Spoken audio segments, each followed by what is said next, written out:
Assalamualaikum warahmatullahi wabarakatuh. Halo semuanya teman-teman, selamat malam, selamat datang kembali di channel Ilo Bercerita dan masih bersama saya Ilo.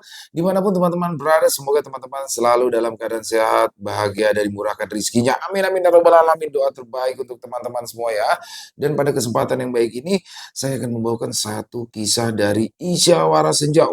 Kisah-kisah dari Isya Warasenja selalu menarik untuk disimak ya teman-teman ya. Tapi sebelum kita masuk ke dalam kisahnya, buat teman-teman mungkin yang belum subscribe, bisa diklik dulu tombol subscribe-nya. Jangan lupa lonceng notifikasinya dinyalakan agar teman-teman selalu mendapatkan notifikasi dari konten-konten yang akan kami upload di setiap harinya. Dan untuk channel Ilo Bercerita, kami upload setiap hari teman-teman ya, setiap malam jam 9 malam waktu Indonesia bagian Barat. Gak pakai berlama-lama lagi, pasti udah kesabaran kan untuk masuk ke dalam kisahnya. Kita langsung saja masuk ke dalam kisahnya. Kita menuju ke Jawa Tengah.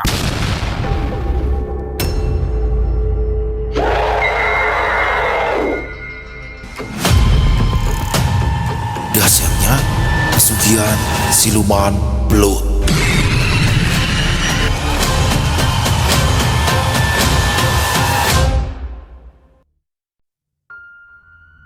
Langit sore sudah beranjak gelap. Ketika Inas melangkah menuju rumah Nyi Arum, jalan setapak itu sempit dan licin, dikelilingi oleh rimbunan pohon bambu yang bergoyang tertiup angin.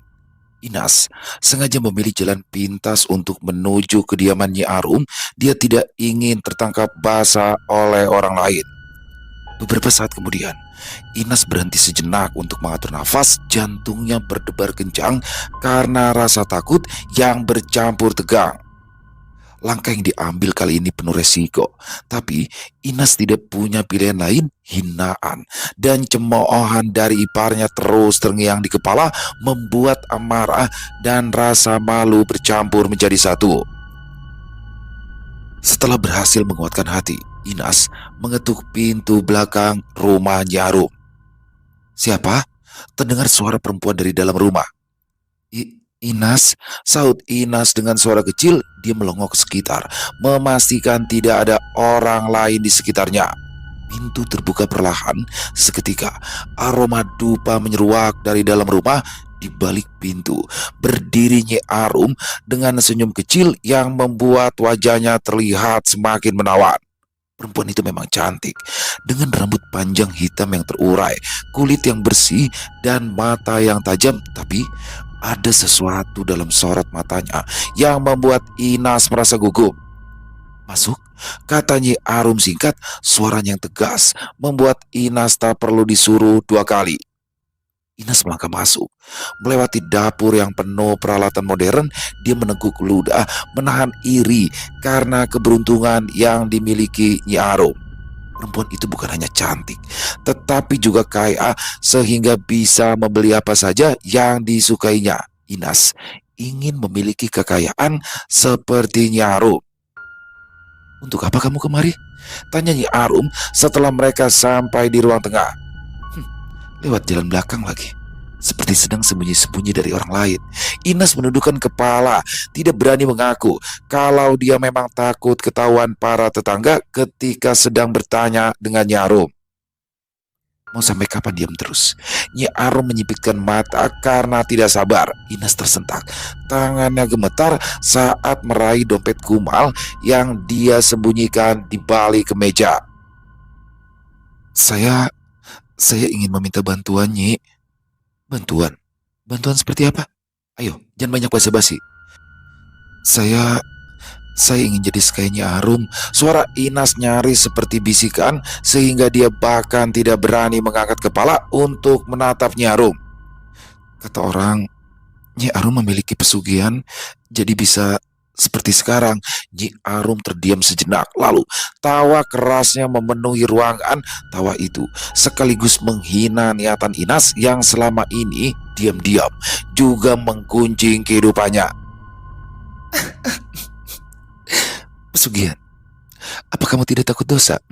Katanya dengan nada mengejek. Inas mengangkat wajah, menatap Nyi Arum dengan mata yang mulai memerah. "Saya lebih takut dihina dan dipermalukan karena punya setumpuk hutang, Nyi. Lebih takut anak saya mati kelaparan Lagi pula, saya juga sudah tidak punya jalan lain. Nyi Arum mengamati perempuan di depannya dengan seksama. Pakaian Ines sederhana, ada sedikit sobekan di sana-sini, wajahnya yang tirus, menunjukkan beban hidup yang berat. Mata Nyi Arum menyipit lagi untuk membaca keputusasaan di wajah Ines yang muram. Hutangmu banyak? Hmm? Utang pada siapa saja? Tanya Nyi Arum. Banyak, Nyi. Pada pemilik warung, tetangga, bahkan ipar saya. Mereka terus marah-marah karena selama ini saya tidak bisa membayar hutang. Semakin sakit lagi ketika mereka menghina ibu dan anak saya. Suara Inas bergetar menahan tangis. Nyi Arum menyandarkan tubuhnya pada punggung kursi di belakangnya. Ia mendengus pelan lalu menyalakan sebatang rokok. Kamu sudah tahu kan? Jalan ini tidak mudah. Ada banyak resiko yang harus kamu ambil.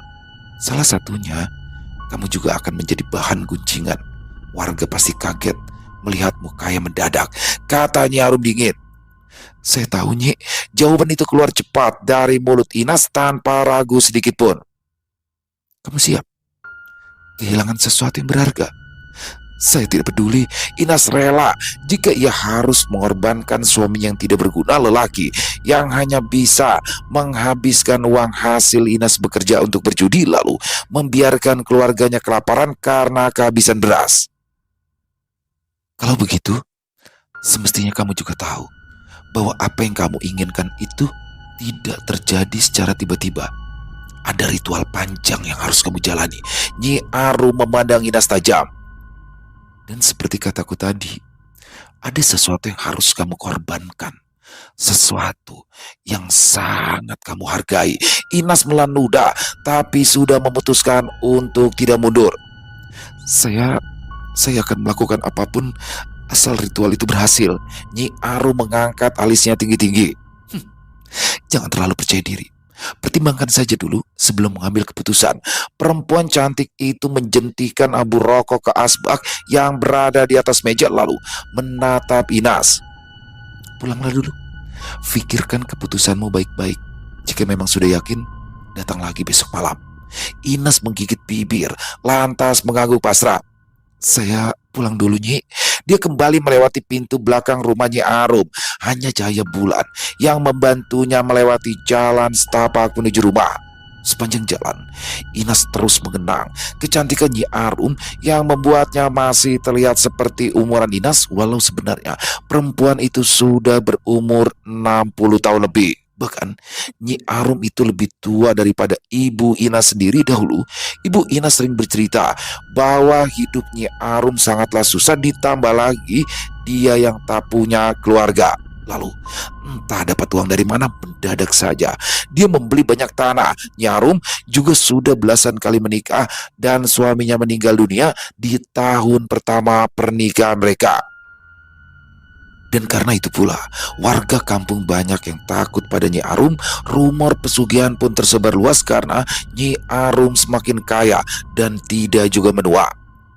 Keesokan malamnya, suasana kampung itu sunyi. Ketika Inas tiba di rumah Nyi Arum, langit gelap tanpa bintang sehingga Inas harus mengandalkan senter kecil sebagai sumber cahaya. Angin malam berembus pelan, menggoyangkan dedaunan sehingga menimbulkan suara gemerisik. Inas melangkah dengan jantung yang berdegup kencang. Di depannya, pintu rumah Nyi Arum terbuka lebar seolah sudah menunggu kedatangannya. Tanpa basa-basi, Nyi Arum menyambut Inas di ambang pintu. Karena kamu sudah datang ke sini, berarti keyakinanmu sudah bulat. Benar, Nyi? Jawab Inas. Baik, ikut aku ke belakang. Perintah Nyi Arum singkat sambil berjalan lebih dulu keluar dari rumah. Inas tergagap karena ia mengira jika ritual itu akan diadakan di dalam rumah, akibatnya dia harus berlari-lari kecil untuk mengejar Nyi Arum yang berjalan cukup jauh darinya. Beberapa saat kemudian, mereka sampai di sebuah sendang yang baru Inas lihat. Perempuan muda itu mengerutkan kening karena setahunya di desanya tidak ada sendang semacam itu.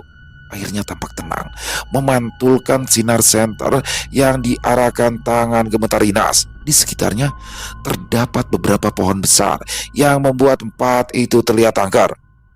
Lepaskan pakaianmu, perintah Nyi Arum ketika mereka sampai di tepi sendang. Apa, Nyi? Nyi Arum tidak menjawab, tetapi menatap Inas dengan tatapan tajam menusuk. Inas menundukkan kepala. Dia menyesal karena tak sempat bertanya tentang ritual seperti apa yang harus dijalankannya untuk memperoleh pesugihan seperti milik Nyi Arum. Tunggu apa lagi? Tegur Nyi Arum dingin.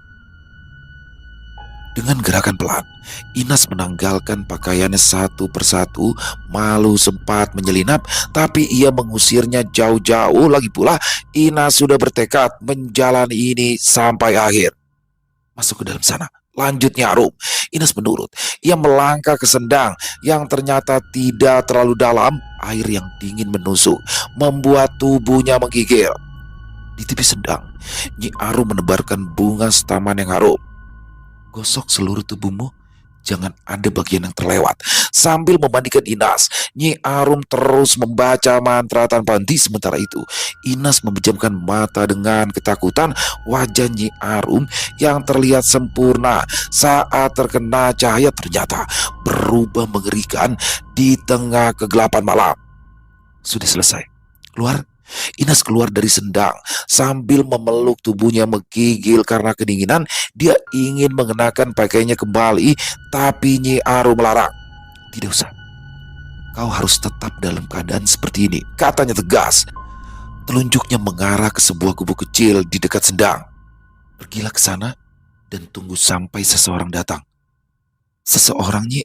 Siapa? Tanya Inas dengan suara gemetar. Dia sudah sangat malu berdiri tanpa pakaian di depan Nyi Arum, apalagi ditambah orang lain. Jangan banyak tanya, turuti saja kata-kataku. Inas berjalan menuju gubuk itu dengan tubuh gemetar. Ukurannya kecil, hanya terdiri dari 4 tiang kayu dengan atap daun rumbia. Inas duduk di sana sambil melipat kakinya untuk menahan rasa dingin dalam hati. Dia juga bertanya-tanya kenapa sedari tadi ia tidak melihat keberadaan pondok itu ketika baru sampai di sendang.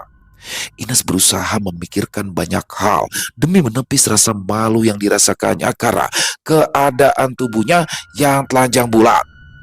Waktu berlalu, suasana di sekitaran sendang semakin sunyi. Entah sejak kapan Nyi Arum tidak lagi berada di tempat itu. Hanya ada Inas seorang diri yang menggigil kedinginan sekaligus ketakutan.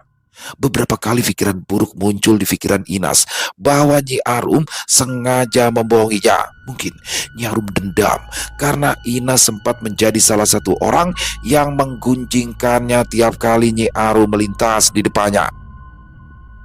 Tetapi Inas segera menepis kemungkinan itu. Dia memilih percaya bahwa Nyi Arum memang sedang membantunya untuk mendapatkan pesugihan. Krak!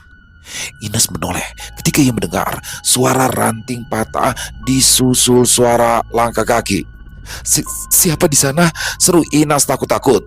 Seorang lelaki muncul dari balik bayangan pohon-pohon besar.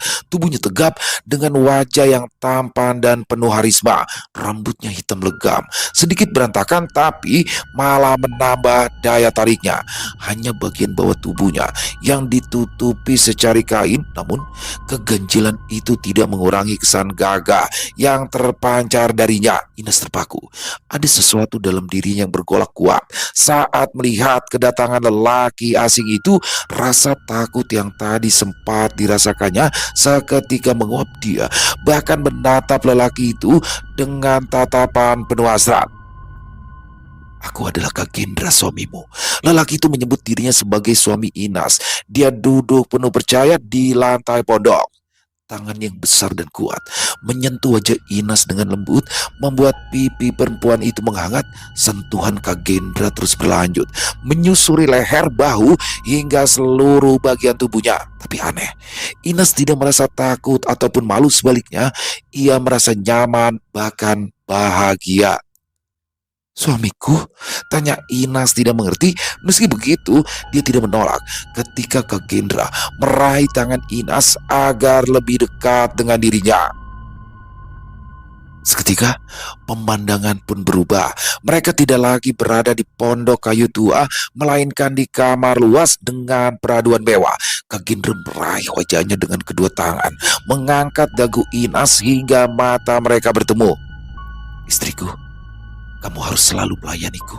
Dengan sukarela, kepala Kak Gendra merunduk, mendekatkan wajah pada Inas. Bibir mereka bertemu lembut, lalu segera berubah menjadi lebih panas. Ciuman Kak Gendra penuh nafsu, sekaligus begitu mendesak sehingga gairah Inas ikut terbakar. Tubuh Inas merespons tanpa ragu. Tangannya terangkat, memegang bahu kekar Kak Gendra sehingga mereka berdua semakin dekat. Kak Gendra mendorong Inas perlahan hingga tubuhnya terbaring di ranjang yang hangat. Jemarinya menjelajahi seluruh bagian tubuh Inas, membangkitkan sensasi yang belum pernah dirasakan sebelumnya. Inas tidak menolak, malah ia menyambut dengan penuh gairah. Nafas mereka memburu bercampur dengan aroma bunga setaman yang masih tersisa di tubuh Inas. Cahaya lilin di dalam kamar bergoyang pelan, menciptakan bayangan ketika kedua sosok berlainan jenis saling memuaskan hasrat. Waktu berlalu dengan cepat. Inas terkulai tidak berdaya, sementara Kak Gendra seolah tak ada lelahnya. Sementara Inas yang sudah kelelahan akhirnya kehilangan kesadaran. Ketika matahari sudah tinggi, Inas perlahan membuka matanya. Pandangannya kabur, tubuhnya terasa berat seakan semua tenaga telah diserap habis. Inas mencoba menggerakkan tangan dan kakinya, tapi rasa pegal menusuk membuatnya meringis. Seluruh tubuhnya sakit, terutama di bagian punggung dan pinggul. Dia berusaha duduk tetapi segera terjatuh kembali ke atas lantai papan pondok tua. Mata Ines berkedip beberapa kali. Seingatnya, tadi malam dia ada di sebuah kamar mewah dengan ranjang empuk. Lalu, kenapa sekarang dia kembali ada di pondok tua reot itu? Seorang perempuan tua pembantu Nyi Arum datang, membawa setumpuk pakaian bersih. "Bangun, Dok. Nyi Arum menyuruhku merawatmu," katanya dengan suara yang parau. Perempuan yang dikenal Inas sebagai Bisaroh membantu Inas duduk, lalu dengan cekatan ia mulai memakaikan pakaian ke tubuhnya yang lemah. Gerakannya sigap tapi lembut, seolah sudah terbiasa menghadapi orang yang dalam kondisi seperti ini. Inas hanya bisa pasrah membiarkan Busaro membantunya berdiri. "Ayo, kita pulang ke rumah Nyi Arum, Dok," kata perempuan itu dengan langkah tertati. Inas berjalan perlahan sambil bersandar pada tubuh Bisaroh. Kaki-kakinya gemetar setiap kali melangkah, tetapi Bisaroh tetap mendukungnya dengan sabar. Mereka berjalan di jalan setapak yang rupanya tidak terlalu jauh dari rumah Nyi Arum. "Kenapa kamu mengambil jalan seperti ini, Nas? Apa sudah tidak ada jalan lain?" tanya Bisaro ketika mereka sampai di belakang rumah Nyi Arum. Ines berhenti berjalan, bibir bergetar karena teringat pahitnya kehidupan yang ia jalani selama ini. "Bibi sendiri kenapa terus kerja sama Nyi Arum? Padahal kan Bibi tahu kalau dia orang seperti apa." "Laki Nas." Bisaro menghela nafas berat. Diakuinya bekerja dengan Nyi Arum juga tidaklah mudah, apalagi dia sering berurusan dengan perempuan-perempuan putus asa yang terpaksa mengambil jalan singkat demi membalas sakit hatinya. Mereka masuk ke dalam rumah. Bisaro mengantarkan Inas ke sebuah kamar kecil yang sudah dibersihkan. "Istirahat dulu. Nanti malam kamu melakukan ritual sekali lagi. Jadi badanmu itu harus segera pulih," katanya sebelum pergi meninggalkan Ina seorang diri. Malam tiba dengan cepat. Jarum mendatangi Inas di kamarnya, membangunkannya dengan sentuhan dingin di pundaknya. "Sudah saatnya. Ikuti aku," perintahnya. Inas bangkit perlahan. Tubuhnya masih terasa lelah, tapi ia memaksakan diri untuk berdiri. Bisaro tidak lagi datang menemuinya, tidak juga mengantarkan makanan, sehingga badan Inas terasa semakin lebah. Angin malam dingin menyapu kulitnya, membawa aroma lembab khas tanah basah di belakang rumah. Suasana hening, hanya suara jangkrik yang terdengar dari kejauhan. Di sana, 3 ekor ayam berkeliaran di antara rerumputan. Bulu mereka berkilauan di bawah sinar bulan. "Pilih satu," kata Nyi Arum sambil menunjuk ke arah ayam-ayam itu. "Tangkap, lalu patahkan lehernya." Inas menelan ludah. Dia belum pernah melakukan hal seperti ini sebelumnya. Dengan langkah berat, Inas melangkah perlahan ke arah ayam-ayam itu. Hewan-hewan itu tampak gelisah. Walau mata mereka rabun setelah malam tiba, tapi insting para ayam itu memperingatkan adanya bahaya. Inas mengincar ayam yang paling gemuk. Tubuhnya lebih besar dibandingkan dua lainnya. Dia mendekat dengan hati-hati, mencoba mengatur langkah agar tidak membuat ayam itu lari. Tapi malang, ketika jaraknya tinggal beberapa langkah, ayam itu bergerak cepat berusaha kabur ke arah semak-semak. Cepat, jangan ragu, seru Nyi. Waktu kita tidak banyak. Dorongan suara Nyi Arum membuat Inas bergerak spontan. Ia berlari mengejar ayam incarannya, tangannya terulur ke depan.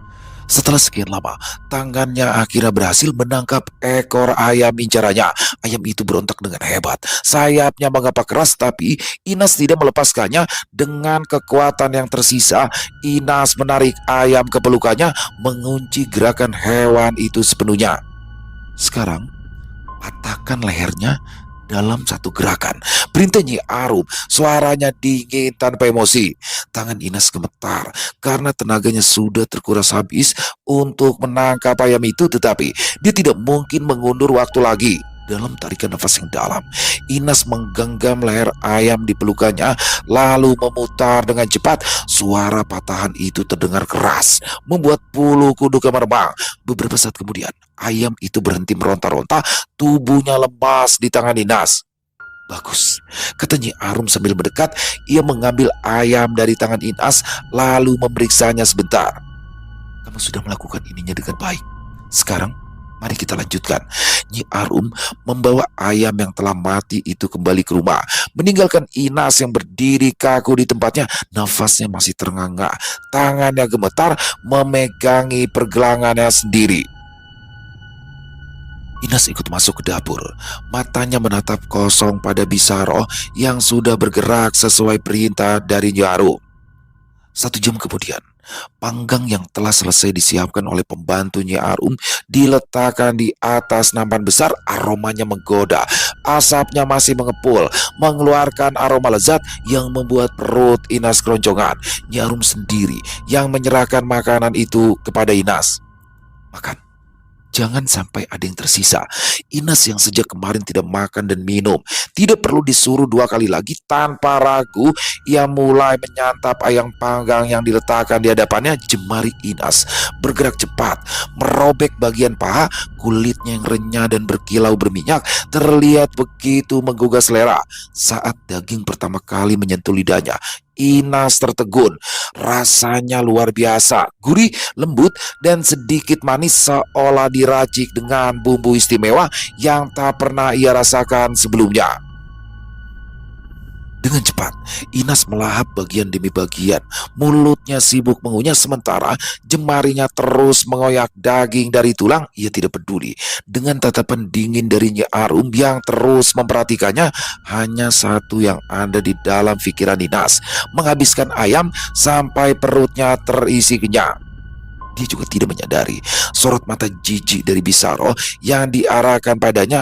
Bibir dan mulut Inas belepotan bumbu dan minyak dari ayam yang dimakannya dengan rakus. Setelah semua habis, Inas bersendawa dengan puas.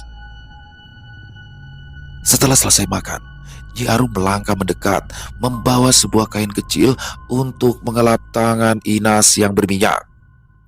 Kamu harus bersiap untuk ritual selanjutnya, katanya. Inas mengangguk. Perut yang kekenyangan membuatnya tak bisa berpikir lebih panjang. Malam itu, Nyi Arum kembali mengajak Inas pergi ke sendang di belakang rumah. Suasana di sana tidak banyak berubah. Udara dingin menusuk kulit, sementara dedaunan di sekitaran mereka bergoyang pelan. Kali ini Inas sudah lebih siap. Tanpa diperintah lagi, dia langsung melepaskan pakaiannya, menyisakan tubuhnya yang polos di bawah langit malam. Masuk dan rendam tubuhmu, perintah Nyi Arum. Inas mengangguk. Kakinya perlahan melangkah masuk ke air sendang. Permukaan air yang dingin membuat tubuhnya menggigil sejenak. Tetapi setelah beberapa saat, rasa dingin itu berubah menjadi rasa hangat yang menyusup ke seluruh pori-pori tubuhnya. Dia duduk di tengah sendang, membiarkan air menyelimuti tubuhnya hingga ke leher. Dengan mata terpejam, ia menikmati suasana hening di sekitarnya. Tidak lama kemudian, Inas merasakan kehadiran seseorang. Ia membuka mata perlahan. Dan benar saja, sosok lelaki tampan yang sama seperti malam sebelumnya muncul dari balik kegelapan. Wajahnya begitu memikat, sorot matanya tajam, namun ada kelembutan di dalamnya yang membuat Inas merasa nyaman. Kakindra melangkah mendekat. Kakinya menimbulkan riak kecil di permukaan air. Ia lalu duduk di sebelah Inas tanpa berkata apa-apa. Hanya kehadirannya saja sudah cukup untuk membuat Inas merasa terpesona. Seolah-olah ia sedang berada di bawah pengaruh mantra yang kuat sehingga Inas tidak bisa mengalihkan pandangannya. Kagendra meraih tangan Inas, menggenggamnya dengan erat. Sentuhannya hangat kontras dengan dinginnya air sedang. Perlahan dia mendekatkan wajahnya ke wajah Inas. Nafas mereka mulai beradu, bibir mereka bertemu lembut. Ciuman itu berubah menjadi sesuatu yang lebih ganas, saling melampiaskan kerinduan. Kagendra membimbing Inas keluar dari sendang, kembali membaringkannya di atas ranjang, lalu mencumbunya hingga Inas menggelinjang menikmati sentuhan Kagendra. Ketika fajar datang, Kagendra berbisik pelan di telinga Inas. "Aku akan datang setiap malam Selasa, dan kamu harus selalu melayaniku seperti ini." Lelaki itu menatap Inas dengan sorot mata penuh arti, mengecup bibirnya sekali lagi, lalu menghilang sebelum pagi benar-benar datang. Ines menatap langit dengan sorot mata kosong. Dia tidak mengerti apa yang sebenarnya terjadi. Dia baru tersadar ketika mendengar suara kokok ayam. Inas bangkit, tak lagi kecewa karena kini berbaring di lantai pondok yang reot, bukan di atas ranjang yang empuk. Mungkin itu hanya mimpi, ucapnya pada diri sendiri. Akan tetapi, dugaan itu segera ditepis Inas ketika ia melihat lebam di sekujur tubuhnya yang polos. Namun bukan itu yang membuatnya terkejut. Saat matanya mulai menyesuaikan dengan cahaya remang-remang, dia melihat di sekitaran tempatnya berada terdapat tumpukan uang 100 ribuan yang berserakan dalam jumlah yang tidak sedikit. Matanya membelalak. Uang itu seperti sengaja diletakkan di sana, sebagian bertumpuk rapi, sebagian lagi bertebaran. Ina segera bangkit. Tubuhnya gemetar, bukan karena udara pagi yang dingin, tetapi karena rasa tidak percaya. Tangannya sedikit gugup, meraih selembar uang dari tumpukan terdekat. Rasanya nyata, teksturnya, warnanya, dan bau khas lembaran uang baru itu tidak diragukan lagi.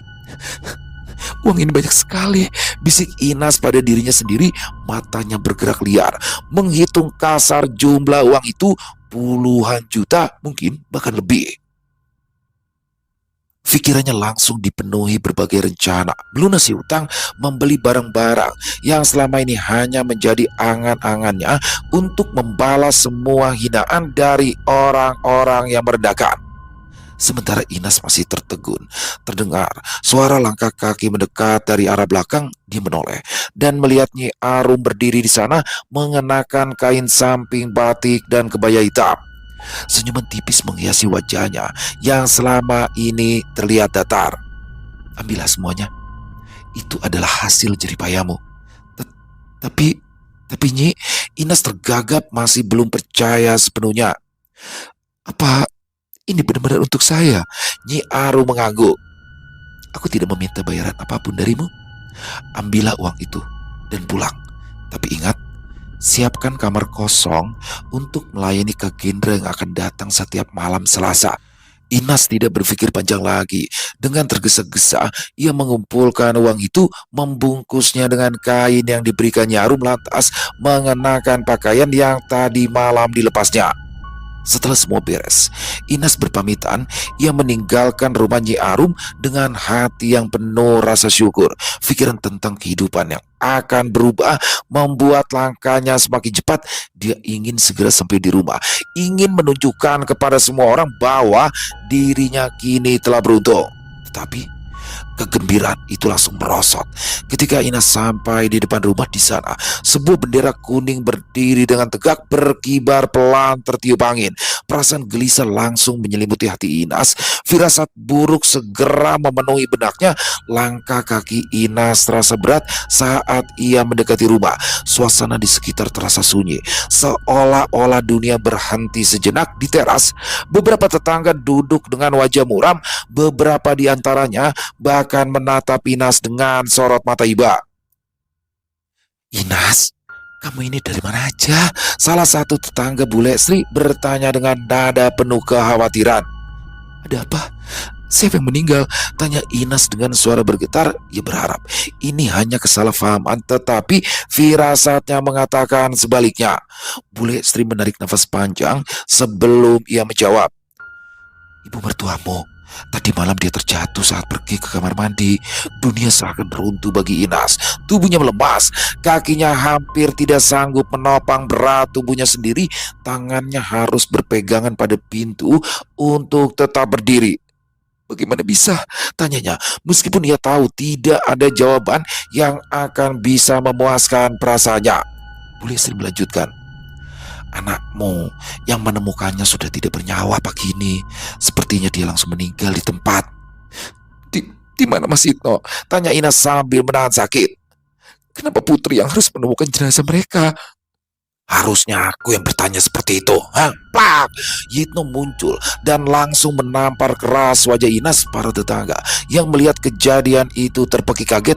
Mereka segera menarik tangan Inas, menjauhkannya dari Yitno yang sedang mabuk. "Perempuan kurang ajar. Mana saja kamu, ha? 2 hari kamu minggat, ha?" Yitno berteriak.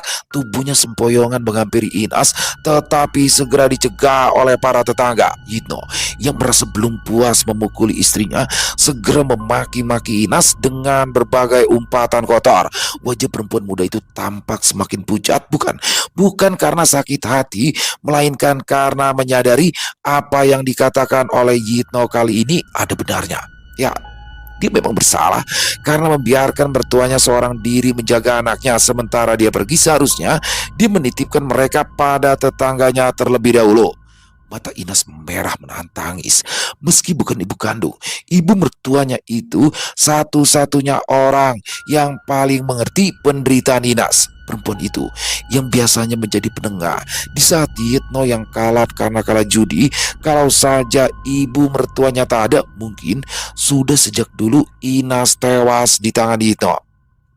"Kamu, kamu pasti kalah judi lagi kan, Mas?" tanya Inas pelan. "Kamu juga yang mendorong ibu sehingga terjatuh di kamar mandi."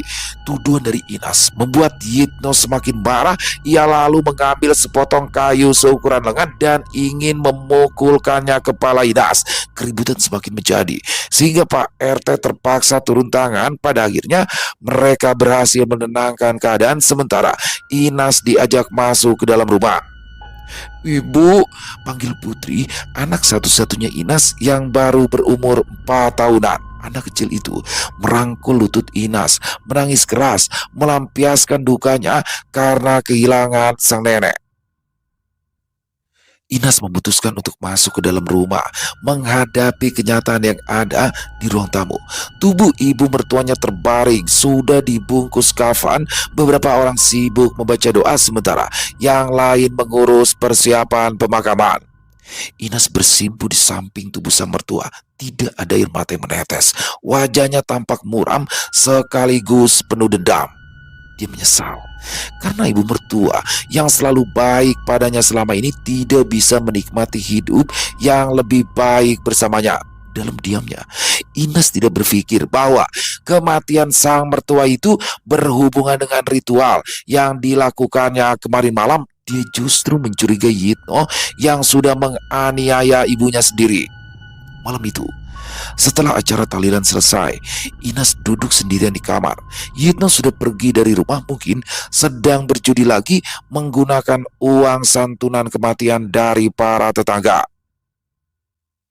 Inas tidak peduli lagi pada Yitno. Dia justru berharap lelaki itu tidak pernah pulang lagi agar Inas dan Putri bisa hidup dengan tenang. Aku harus segera membayar hutang, ucap Ina seorang diri sambil menatap tumpukan uang yang tergeletak di depannya. Dia bukannya tak tahu uang itu penuh dengan dosa, tetapi pikirannya sudah terlalu keruh untuk memikirkan hal-hal lain dengan hati-hati. Ia menyortir sebagian untuk melunasi hutang-hutangnya kepada para tetangga ipar dan pemilik warung.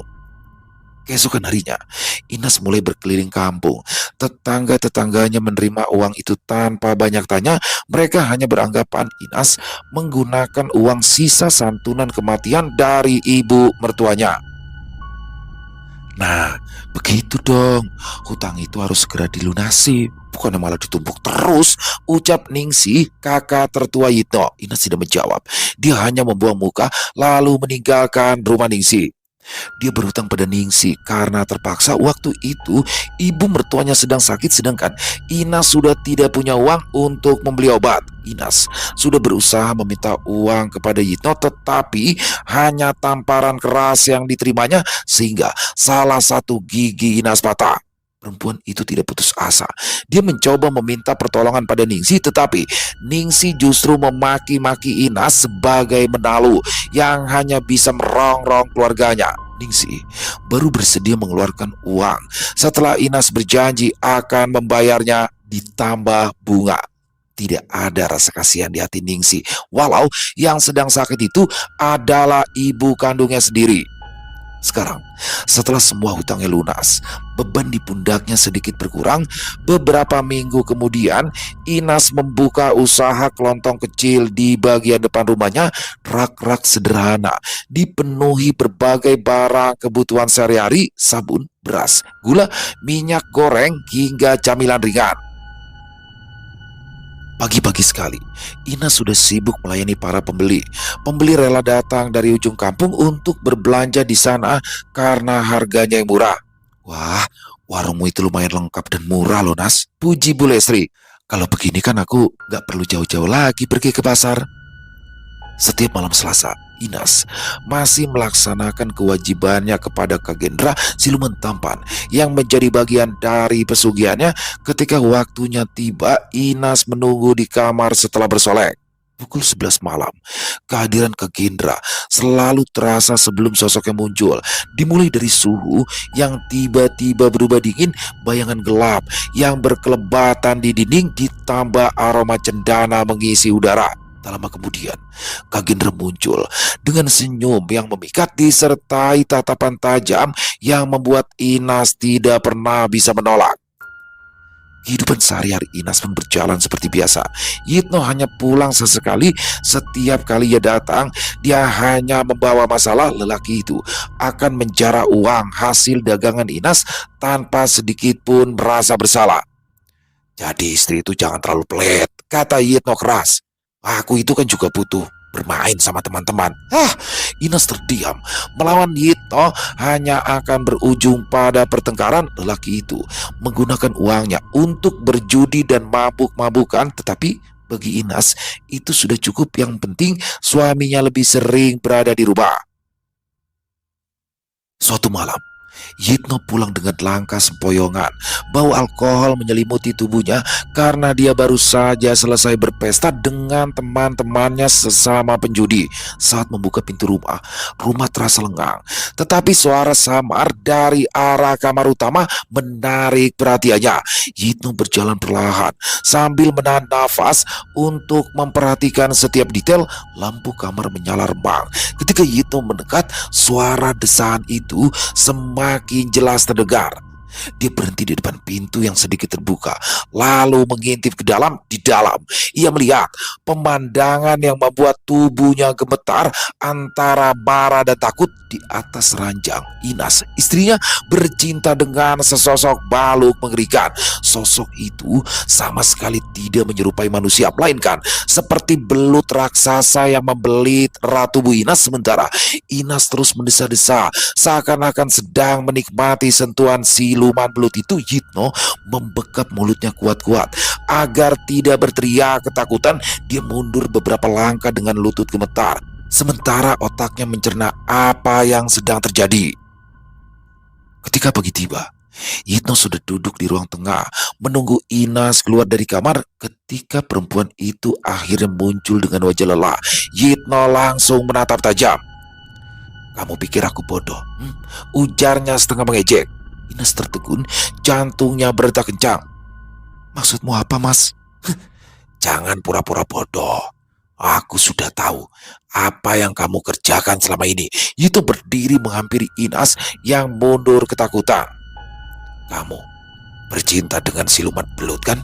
Untuk memperoleh kekayaan, ah?" Inas tidak menjawab. Matanya mencari celah untuk melarikan diri, tetapi Yitno tak memberinya ruang. "Kamu menjual dirimu pada siluman itu," bentak Yitno. "Tadi malam aku sudah melihatnya dengan mata kepalaku sendiri." Air mata mulai mengalir di pipi Inas. Dia mencoba menyangkal, tetapi tidak ada kata-kata yang keluar dari mulutnya. "Ah, aku tidak peduli apa alasanmu," Yitno melanjutkan dengan nada yang dingin. "Tapi mulai saat ini, semua uang yang kau dapatkan dari pesugihan itu harus diserahkan padaku. Kalau tidak, aku akan bilang ke semua orang di kampung ini, dan mereka pasti akan mengusirmu, Nas. Dan kau akan kehilangan segalanya, termasuk Putri." Kata-kata yang diucapkan Yitno menusuk hati Nas. Dia tahu Yitno tidak sedang bercanda. Jika sampai kabar ini menyebar luas, maka hidupnya akan berakhir.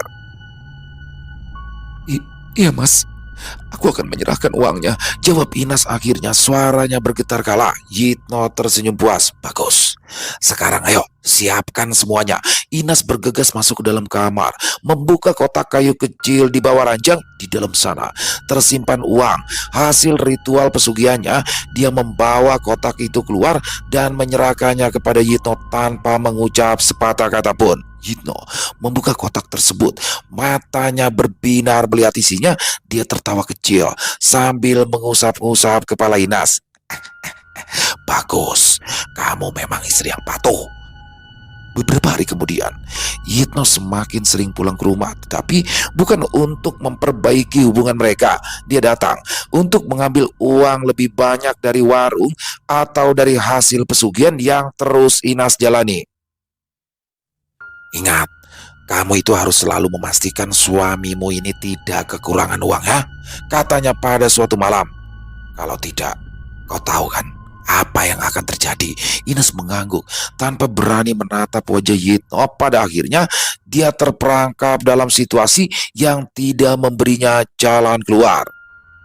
Setiap malam Selasa, Inas harus memenuhi panggilan Kak Gendra. Hubungan mereka kini terasa seperti siksaan.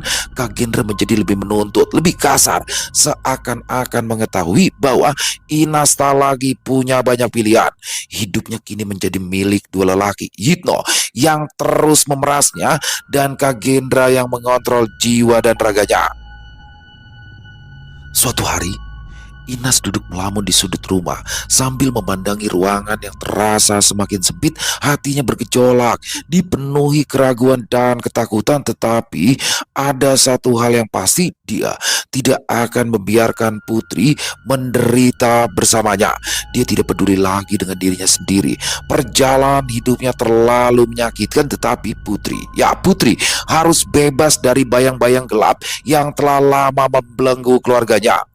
Ines menyusun rencana dengan hati-hati. Dia membuka laci kecil di meja riasnya. Di dalamnya ada tabungan berisi sejumlah uang yang sempat disembunyikan sebelum dirampas Hitno. Setelahnya dia membawa Putri ke rumah Nyi Arum. Bukan untuk bertemu Nyi Arum, melainkan Bisaro.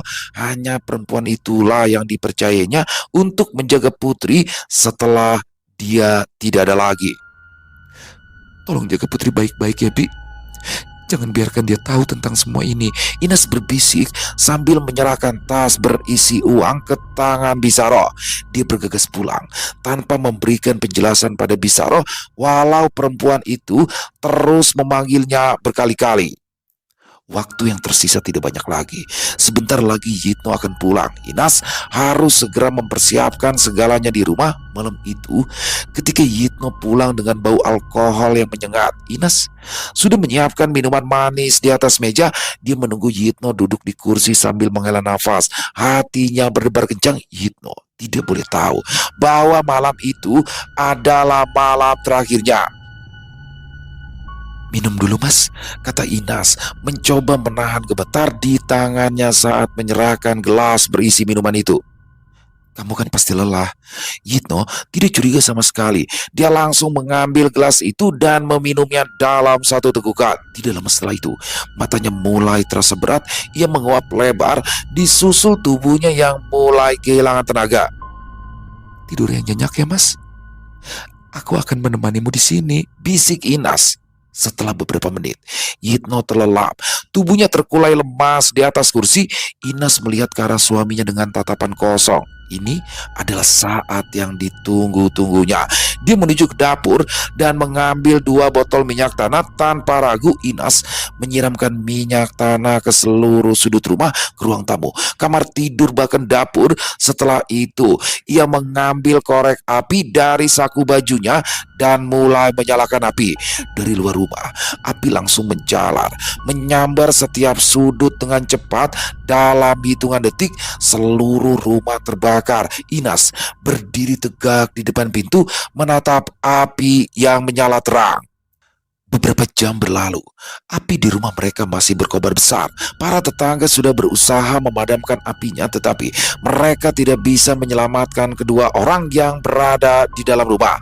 Tidak ada yang tahu bahwa di dalam rumah itu 2 nyawa telah menghilang, terenggut oleh api yang sudah terlambat dipadamkan. Bisaro menarik nafas panjang.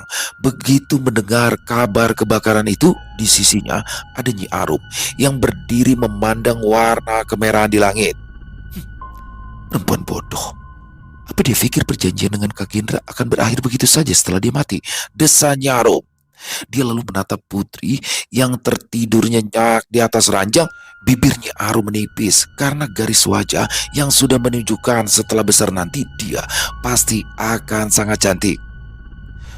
Putri, Putri yang akan melanjutkan perjanjian itu nanti, Nyi, tanya Bisaro takut-takut. Nyi Arum mengiyakan.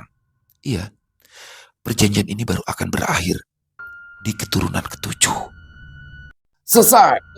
Luar biasa. Kisah dari Isa Warsanjani. Salah satu one of the best menurut saya. Saya suka nih kisah kayak gini. Kenapa sih? Karena pesugihan ya, pesugihan. Saya suka kisah-kisah pesugihan. Basicnya, apalagi di sini dijelaskan sedari awal bagaimana proses ritualnya. Kan kebanyakan kisah-kisah itu pesugihan ini tapi tanpa dijelaskan. Di sini rinci banget nih. Dari dia datang ke Nyi Arum menyuruh ritual masuk ke Sendang. Dari Sendang dia bertemu dengan Kak Gendra. Lalu dia dibawa ke rumah lagi, melakukan ritual lagi, salah satunya jadi menangkap ayam, dan di situ ayamnya adalah mertuanya di lehernya. Aduh. Dan ya inilah Inas akhirnya menjadi korban karena kemiskinan, karena kesulitan ekonomi. Akhirnya dia terjerumus yang mana bukannya kebahagiaan, tidak ada kebahagiaan sama sekali. Dia jadi dari 2 sisi. Yang tadinya dia hanya disiksa oleh suaminya Yitno, sekarang jadi disiksa kanan kiri. Suaminya tetap nyiksa, Kak Gendra juga suami gaibnya tetap nyiksa. Aduh, ini banget ya.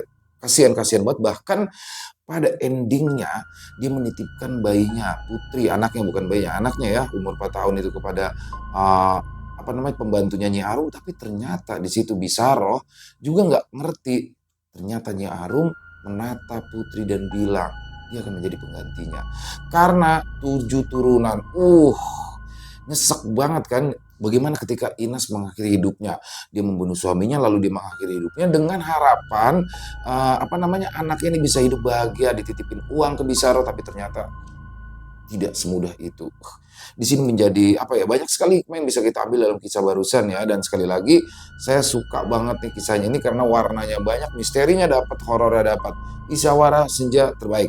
Ditunggu lagi kisah-kisah selanjutnya ya. Semoga kisah barusan bisa menghibur para teman-teman ya, pecinta penikmat horor misteri, lebih khusus lagi kepada para subscriber dari channel Ilo Bercerita. Dan buat teman-teman mungkin yang punya komentar lain, yang mungkin punya pendapat lain, bisa menuliskan di dalam kolom komentar ataupun hanya sekedar saling menyapa, silakan. Insya Allah kami akan menjawab satu persatu. Buat yang belum subscribe, bisa diklik tombol subscribe, jangan lupa lonceng notifikasinya dinyalakan agar teman-teman selalu mendapatkan notifikasi dari konten-konten yang akan kami upload di setiap harinya.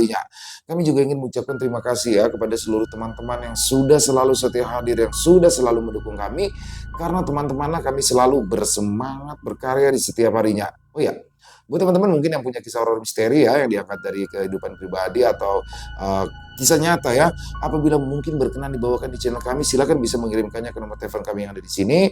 Bebas kirimannya, boleh dalam bentuk tulisan, boleh bentuk audio atau rekaman suara, senyamannya teman-teman aja. Buat teman-teman yang sudah mengirimkan kisah, kami ucapkan terima kasih. Di akhir kata, saya Ilo mengucapkan permohonan maaf apabila mungkin dalam pembawaan kisahnya ada kata-kata saya yang salah ataupun ada kata-kata saya mungkin yang kurang berkenan. Saya mohon dibukakan pintu maaf yang seluas-luasnya. Sampai berjumpa lagi di konten-konten kami selanjutnya. Pasti tidak kalah serunya, pasti tidak kalah horornya. Masih bersama saya Ilo di channel Ilo Bercerita. Salam sehat, sukses selalu untuk kita semua. Wassalamualaikum warahmatullahi wabarakatuh.